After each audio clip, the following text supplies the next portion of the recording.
We're strolling along section 52 in lot 93 of Mount Olivet Cemetery. Mount Olivet is located on the south side of Chicago. We're coming up to the gravesite of Ragtime Joe Howard.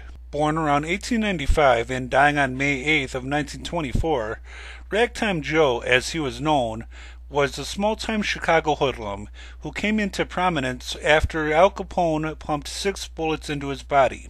The story goes something like this. Ragtime Joe lived upstairs from his mother's fruit store, located at 2900 Shields Avenue in Chicago. At the time of his death, he was only 28 years old. Surprisingly, despite his young age, he had a long criminal record. Known mostly as a freelance burglar, he also dabbled in beer running. This later occupation was discounted by the police, however, claiming Howard was known in criminal circles as a dynamiter, explosives expert. This meant he spent his time tossing explosives, known as pineapples, into the businesses who didn't dish out large sums of money in an attempt to extort them. It is noted that Howard is known to have killed at least 3 people. Continuing on, located at 2300 South Wabash Avenue, stood a combination drinking establishment, sandwich stand, and cigar stand owned by Jaime Jacobs. Jaime Jacobs' establishment was a gathering place for laborers and the undesirable type who took part in questionable affairs.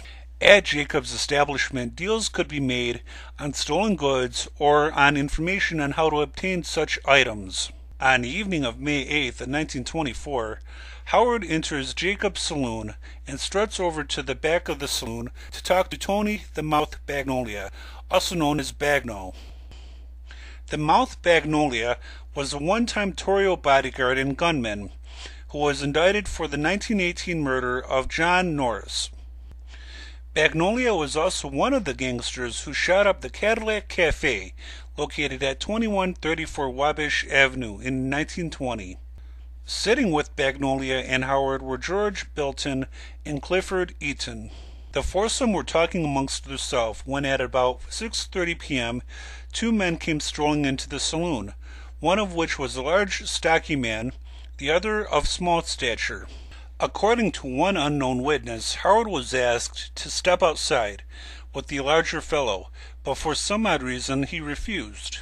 The large, stocky man then proceeded to grab his victim by the collar and pointed a gun at his cheek. The husky-built man proceeded to fire 6 rounds in quick succession. 4 of the shots hit Howard in the face, while 2 of the shots hit him in the right shoulder. After Howard was brutally murdered, his lifeless cadaver was taken to the funeral parlor located at 2456 West Worth Avenue, where an inquest was then issued. Within about 30 minutes of the shooting, the police immediately started looking for a certain Al Brown, who ran a notorious dive called the Four Deuces. Brown was a Hyde personality, and police soon found out that the Dr. Jekyll part of that equation was none other than Al Capone. Capone, as Brown, stated that he ran a used furniture store, conveniently located next to the Four Deuces. Witnesses to the shooting, although there were plenty, proved totally useless. Many had suddenly lost their memory. This case in sudden memory loss would come to be known as Chicago amnesia. On a side note, it was rumored that bets were taken in the Chicagoland area at the time that Al Brown, aka Al Capone, would never be convicted of this crime. As a matter of fact, many hated Joe Howard and were kind of glad that he was gone. Many in the Windy City considered him an annoying pain in the ass and thought he got what he deserved.